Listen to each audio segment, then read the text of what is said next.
sa Panginoon. Kaya sabi mo ang paglilingkod po sa Panginoon isang paligsahan. Kailangan po natin ang sarili natin, patibayin natin, i-train natin para hindi tayo maalis sa paligsahan ito. Araw-araw, mga kapatid, parang gusto ko nang sumuko. Araw-araw po mga kapatid, pupili natin ang sarili natin, no? I-train natin, maging habit po natin ang panalangin, no? Maging salita ng Diyos. Kung araw-araw po tayo, umaga, tanghali, hapunan, na kumakain, dapat po yung salita po ng Panginoon, yung spiritual po natin, pinapakain talaga natin. Binibigyan po natin talaga ng oras ang salita ng Diyos. Amen, nagkakaroon natin ng oras sa ibang mga bagay. Diba? Paano pa kaya ang salita ng Panginoon? Higit na mahalaga. Hindi ka maliligtas ng lechon. Hindi ka maliligtas ng anumang mga masasarap na pagkain o anumang mga bagay na pinapahalagan mo sa mundo ito. Kundi isa lang po yung makakapagligtas sa iyo. Ang taon ng Panginoon. Kaya po sabi ko nga, pahalagahan natin ang higit na mahalaga. Amen.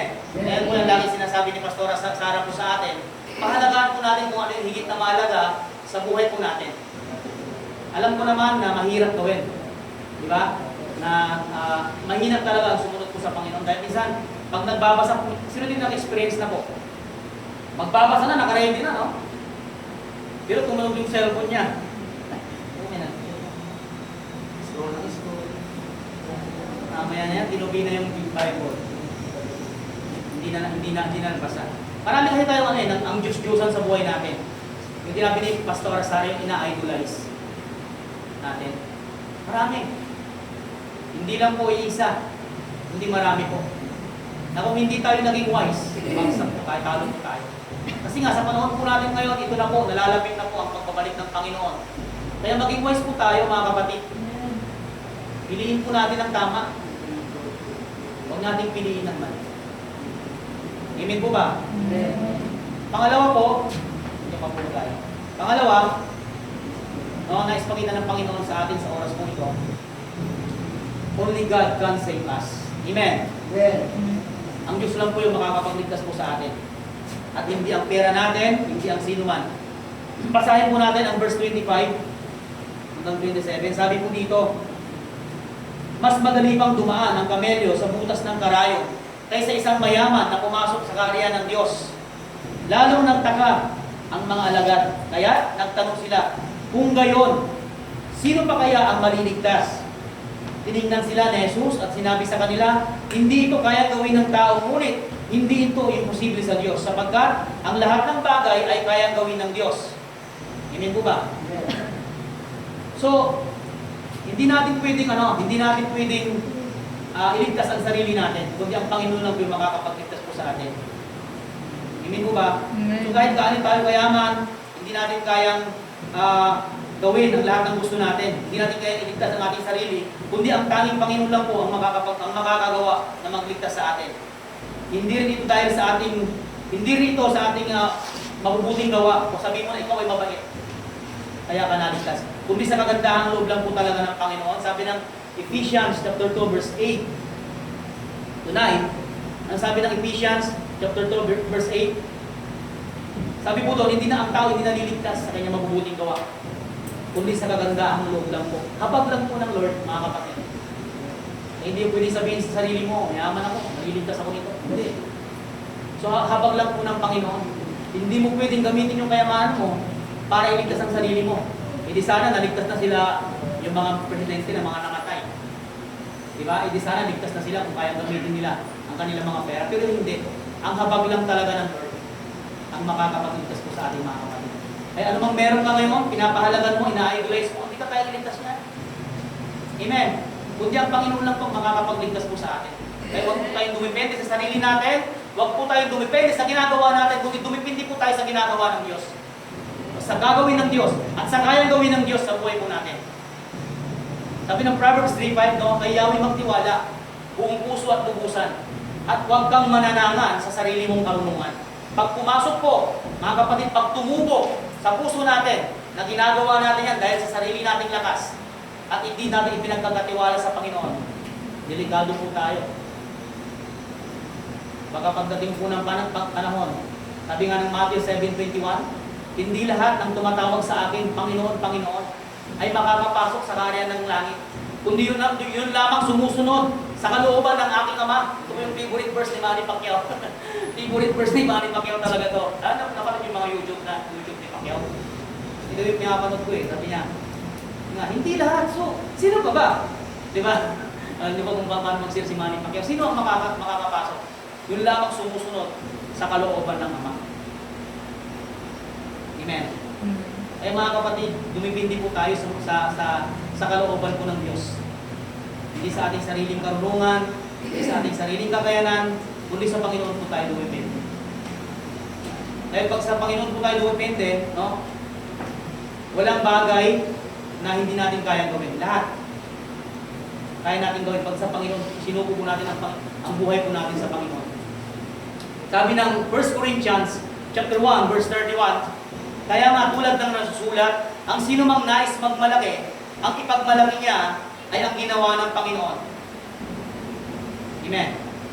So ano man po yung marating natin sa buhay, maabot natin sa buhay, wala po tayo dapat ipagmalaki, kundi ang ginawa lang ng Diyos sa buhay natin. Amen. Ang ginawa lang ng Panginoon. Malinaw po yan, nandito po yan sa 1 Corinthians chapter 1, verse 31.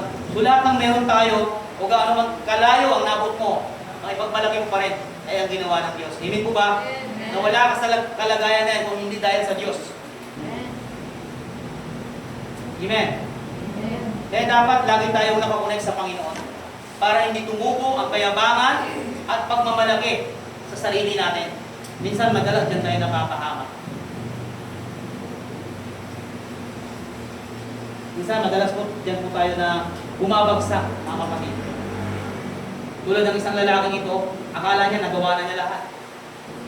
Pero may isang requirement doon siya bumaksak. Sabi niya, di ba? Magiliw niya tinignan ang lalaki. Sabi niya, tunay nga na napakahirap makapasok sa kaharian ng Diyos ang isang mayaman. Di ba? Sabi doon, mas madali pa mas madali pang pumasok sa butas ng karayo ang isang kamelyo kaya sa isang mayaman. Nakita na ba kayo ng kamelyo? Kung malaki yung kamelyo. Pero sabi doon, napakahirap daw. Mas madali para pumasok yung kamelyo kaysa sa isang mayaman. So bakit sinabi po ng Panginoon yun, no? Na mas madali pa na makapasok po ang kamelyo kaysa sa isang mayaman. Dahil po marami pong mayaman na hindi po kilala ang Panginoon. Marami silang pinapahalagan sa buhay nila. Busy sa mga bagay-bagay. So kaya po sinabi ng Lord, napakahirap sa isang mayaman. Hindi ko sinasabi na hindi pwedeng yumaman. Pero napakasarap siguro, no? Bago kayo yumaman, kasama mo ang Diyos. Kaya sabi ko, alam niyo yung pinanganak na mayaman? Ano eh? Parang nakakatakot din eh. No, parang sabi ko, kaya masaya ako po kung saan po ako nilagay ng Lord. Masaya po ako ngayon sa buhay ko kahit dito ako nilagay. Minsan, may mga anak, ang hirap natin.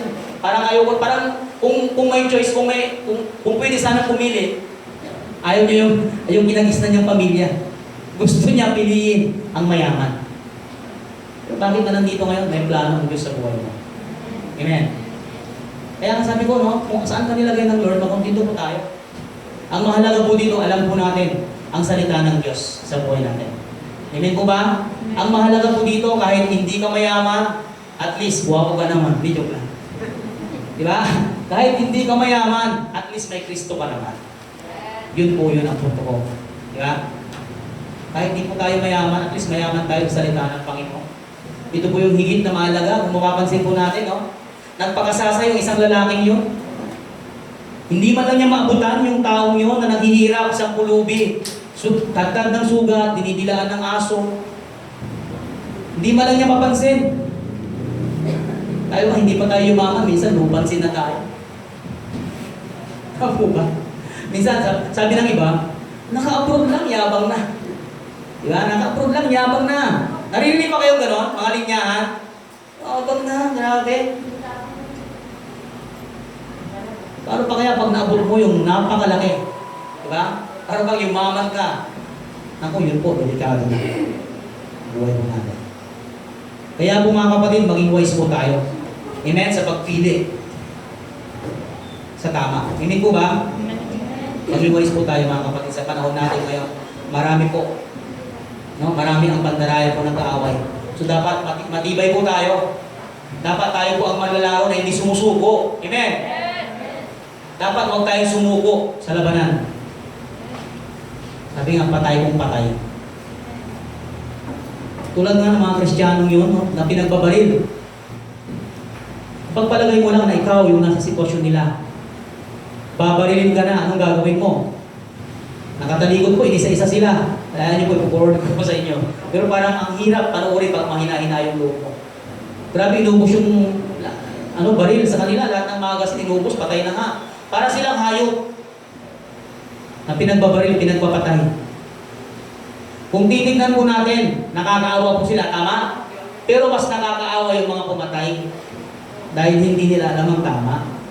Amen? Minsan akala natin nakakaawa yung mga patay na.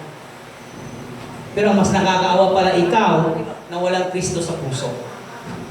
Kasi alam mo, kahit namatay na yan, kung nakilala niya ang Panginoon, sabi mo, namatay ng 20 years old, 30 years old, napang bata. Madalas gano'n yung kaisipan na, napang bata, dahil bang ang dami pang pwedeng gawin sa mundo. Anong gagawin sa mundo? Di ba? Ang dami pa niyang pwedeng gawin. Ang tanong, may ginagawa pa. Di ba? Nabuhay ka nga ng mahabang panahon. Kung hindi mo rin tinanggap ang Panginoong Isus sa buhay mo, bali wala. Kahit sabihin mo, hindi mo pwedeng sabihin na, mapalad ka, 50 na ako ngayon, 30 lang siya. 50 na ako ngayon, salamat sa Diyos, malakas pa rin ako. Parang ang tingin mo, lugi yung namatay. Yung namatay Kristiyano, tinanggap ang Panginoon, ikaw ang lugi na walang pakakilala sa Lord. Minsan pag minamamatay, pinatila. Pero minsan, sino dito yung hindi tapos mamatay? Sino dito yung ngayon pa lang, no? Sino dito yung handang mamatay alang-alang sa Lord? Kaya sabi ko nga sa paglilingkod po sa Panginoon, no? Dapat po, hindi tayo sumusuko. Dapat hindi tayo nagre-retire, sabi ni Pastora Sara, kundi dapat nagre-refire. Amen. So, bilang isang mananampalataya, dapat ready tayo sa anumang pagsubok na darating sa buhay natin. Diba? Halimbawa na lang yung mga yun. Paano pag isang araw, titipunin kayo, akala mo ayuda. O dito kayo sa Bulagan, dito kayo sa hinibon lahat ng Kristiyano, tatanggap lahat. O salamat. Salamat talaga, no? Talagang pinagpala ko ng Lord. No? Blessing na to. Yung pala, hindi ka handa. Hindi pala ayuda yun. Kundi papatayin ka na pala. So kaya dapat maging ready tayo, baka mamaya, pagpasok mo doon sa building na yun, nakalila yung mga shotgun, Armalite. Diba? Kaya maging wise po tayo. Handa tayo. Ang tanong, handa po ba tayo? Wala pong mag-react. Handa po ba tayo? Yeah. Alam niyo po, pwede niyong gayahin, pwede ko mag-eme. Pero ang puso natin nakikita ng Panginoon. Kaya kung sabi ko nga kanina, di ba? Saan man po kayo mapunta, dapat ang sarili natin, sinusupil natin. Saan man tayo mapunta. Di ba? Ang pagiging Kristiyano po talaga, di ba?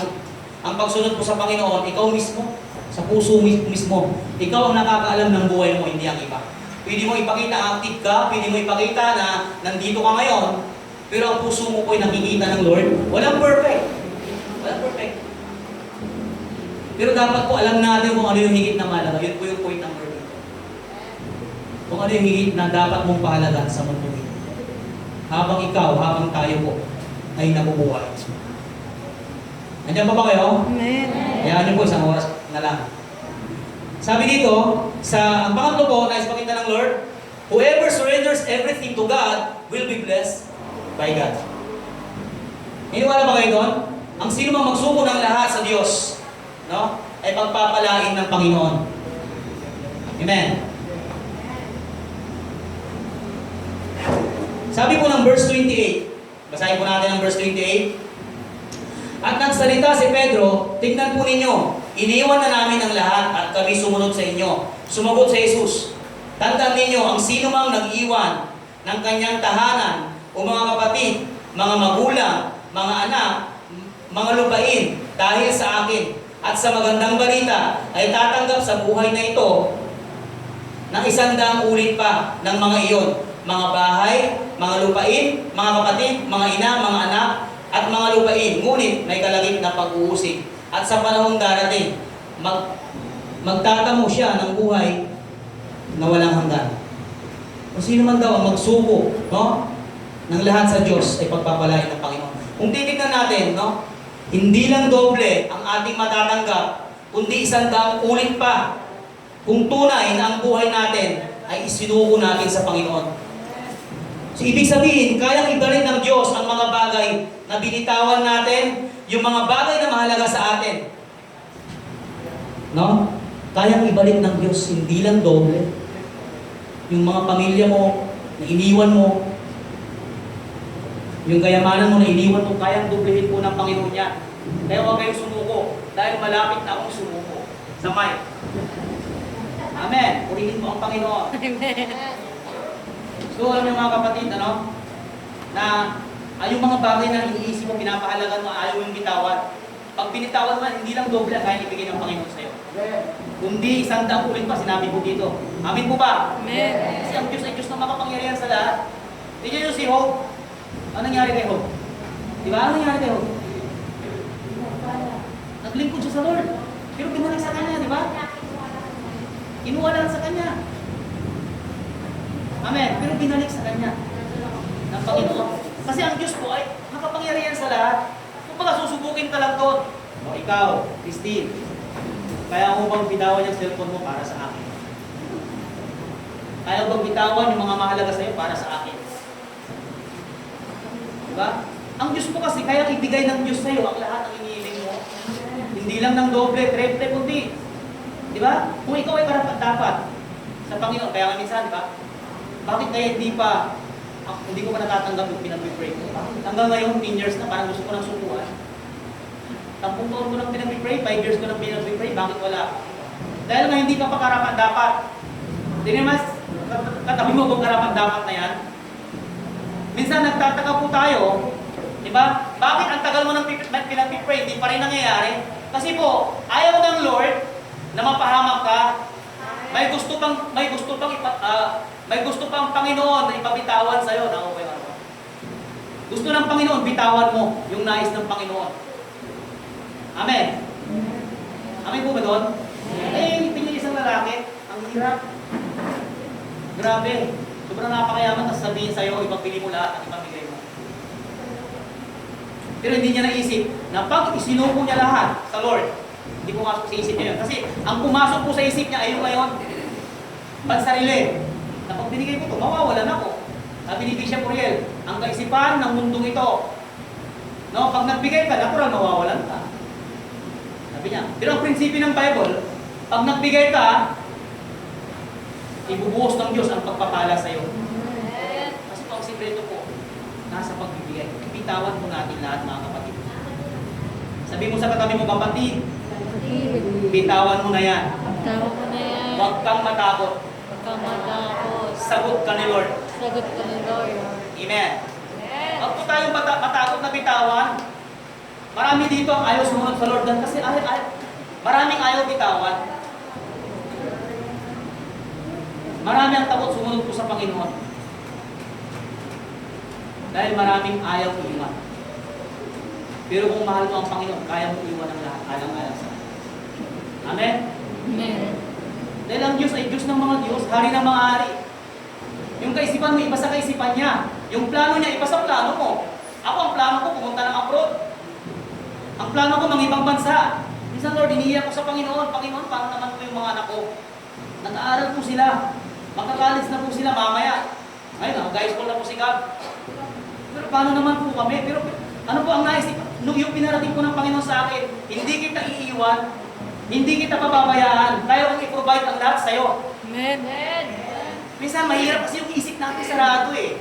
Yung isip po natin, nakakalungkot, hindi pa po natin ginagawa, nagre-react na tayo. Hindi mo pag binibitawan, nagre-react ka na. Wala pang ginagawa sa'yo, exaggerated ka, nagre-react ka na. Pero kung bibitawan mo lahat, alang-alang sa Panginoon, hindi ka pababayaan ng Diyos. Malinaw po sabi po dito, kayang ibalik ng Diyos sa'yo ang pagpapala ng 100 ulit pa. Kaya nga sabi niya, di ba? Ang mag-iwan ng kanyang ina, anak, siyempre mahalaga yung anak mo, mahalaga yung ina mo, mahalaga yung kapatid mo, mahalaga yung pera mo. Pero pag iniwan mo yan, kayang dublihin ng Panginoon. 100 ulit pa, sabi dito. So ang palad po yung mga naniniwala sa pangako po ng Panginoon. Minsan dumaan din po ako doon sa point na gano'n. Parang minsan nawawalan din ako ng pananampalataya. Pero pinapatunayan po ng Panginoon, no? 2 years na po ako dito. Hindi pa rin kami nagkukulang. Nagkasakit si Pastora Cecil, si Sabrina. Ang laki ng binayaran po namin, 150K ang hinanak sa amin. Pero pinrovide ni Lord. Kaya ang blessing po, hindi solusyon. Hindi solusyon yung sarili mo. Hindi solusyon yung plano mo. Ang solusyon yung plano ng Diyos. Amen? Minsan nakakalungkot, mga kapatid. Minsan ginagawa mong solusyon ang isip mo, ang karunungan mo, ang sarili mong lakas. Pero hindi mo naisip, ang solusyon sa lahat ay ang Diyos. Minsan natanangan tayo sa sarili nating kakayanan. Nakakalimutan po natin ang plano ng Panginoon, ang kapangyarihan ng Diyos. Kasi ang plano mo, ang plano mo pwedeng madoble lang yan, pero ang Lord, kaya ibigay sa iyo 100. Ulit pa. Kaya magtiwala po tayo sa plano ng Panginoon. Amen? Huwag sa plano natin.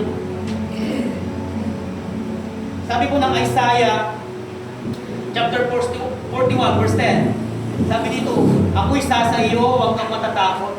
Ako ang iyong Diyos, hindi ka dapat mangamba. Palalakasin kita at tutulungan, iingatan at ililigtas. So huwag nating katakutan na gawin ang tama. Kundi ang katakutan natin ay ang gawin ang mali. Tama po ba?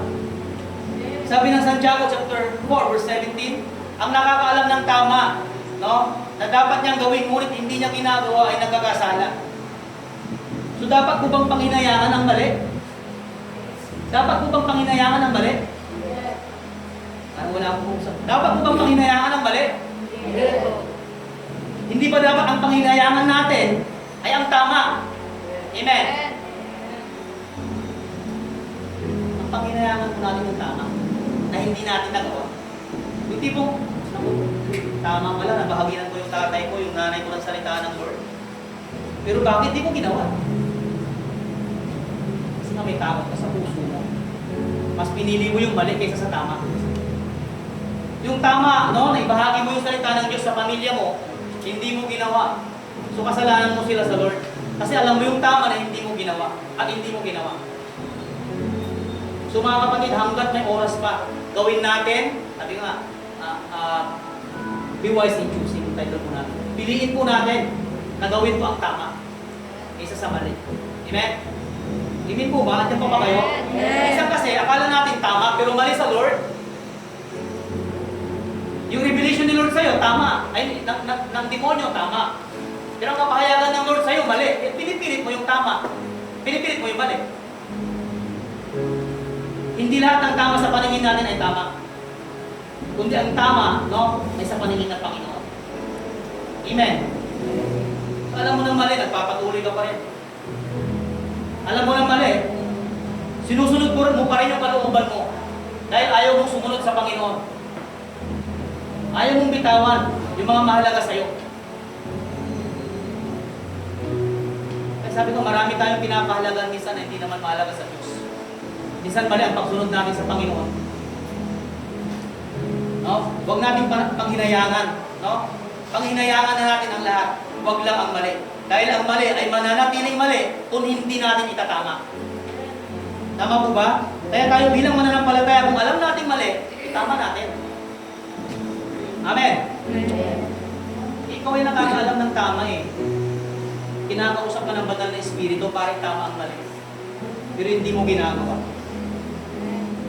Kung ikaw ang kinakausap ng banal na espiritu na itama mo ang mali, sumunod tayo at huwag nating baliwalain. At kung ikaw ay tinatama ng leader mo, sumunod ka. Dahil instrumento yan ng Panginoon, no? Para maitama ang mali mo. Hindi po ba? Mas pasalamatan natin ang leader natin kung tayo ay itinatama. Dahil mahal ka nila at mahal ka ng Diyos. Amen? Mas nalulungkot ka kung hindi ka pinapaalalahanan. Mas malulungkot ka kung hindi ka pinapakialaman at hindi ka itinatama. Walang tatay na gustong mapasama ang anak. Tama mo ba? Amen.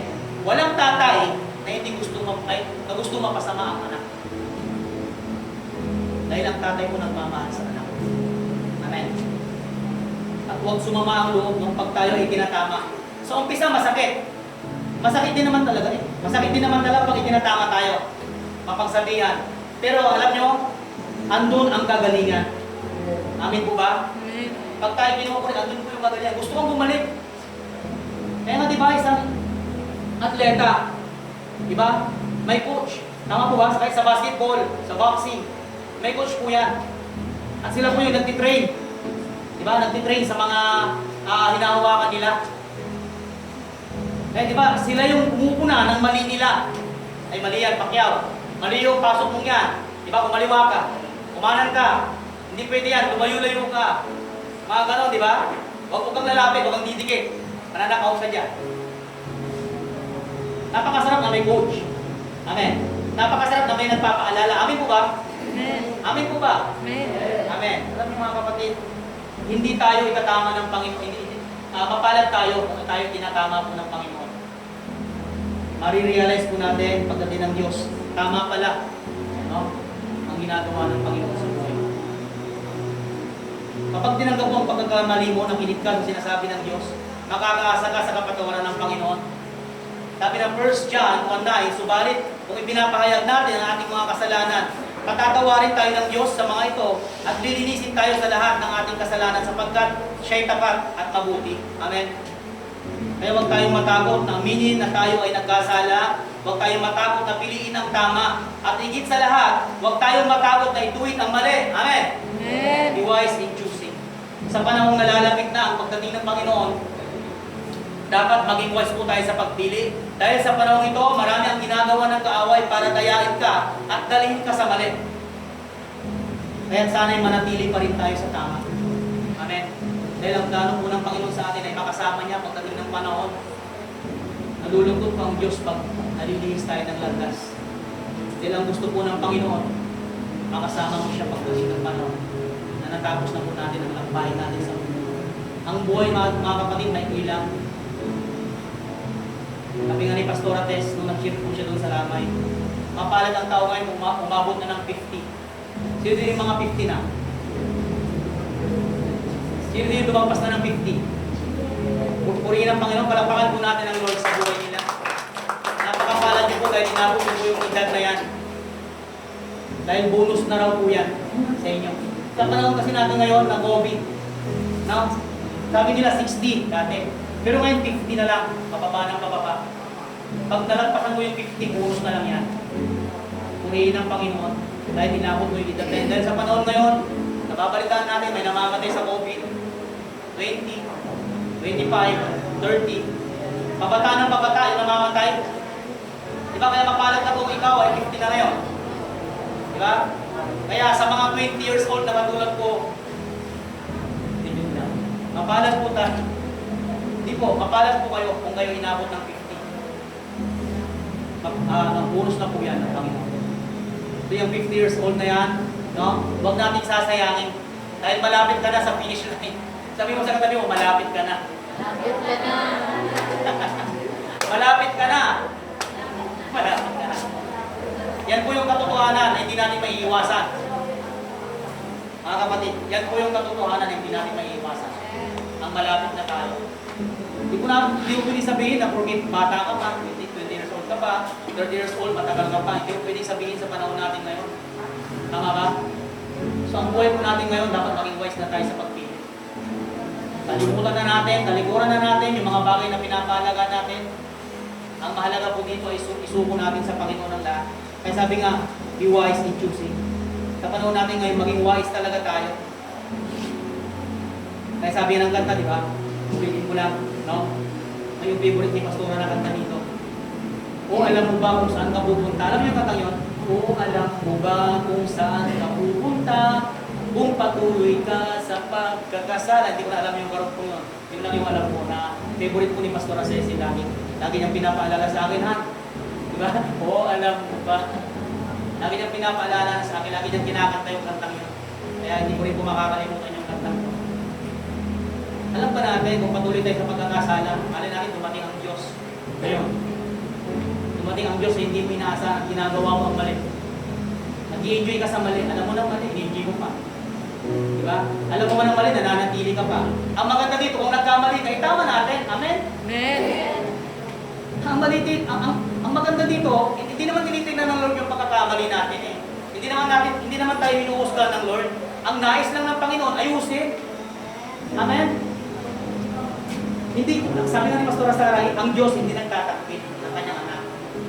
Hindi nagtatakwil, kundi nag-aayos. Amen? Kaya kung tayo masaktan, kung tayo inaayos ng Diyos, mapalat po tayo pag tayo pinapaalalahanan ng Panginoon. Kaya sabi ko nga kanina, matakot po tayo kung wala pong nagpapaalala sa atin. Mas ikakapahamak po natin. Sabi nga na nabasa ko kanina, nabasa ko lang sa social media, sabi doon, na huwag sumama yung loob natin kung tayo ay tinatama. Dahil yun yung mga tao may pakialam sa'yo. At yung mga tao walang pakialam sa'yo, hahayaan ka kahit mali na ang ginagawa mo. Dahil gusto mong mapahamak. Pero ang gusto ang tao, totoo, ang tao na nagmamalasakit sa'yo, yung mga tao na nagtatama ng mali mo. Amen? Amen. Amin po ba? Amen. Hindi ko nagtatakwil ang Diyos, huwag natin kakalimutan yun. Hindi ko kita pagsabihan ka, tinatakwil ka na ng Panginoon. Hindi. Ang nais lang po ng Lord, ayusin ang buhay mo. Diba? Dahil ayaw ng Lord na manatili ka sa mali. Ayaw ng Lord na manatili ka sa kasalanan. Amen? Ang masakit dito, minsan mali na nga, ini-enjoy pa. Parang ako noon, no? Ang mga unbeliever, pag nagkamali, ini-enjoy. Tama ba? Mga unbeliever, mga hindi mananampalataya. Pag nagkamali, ini-enjoy.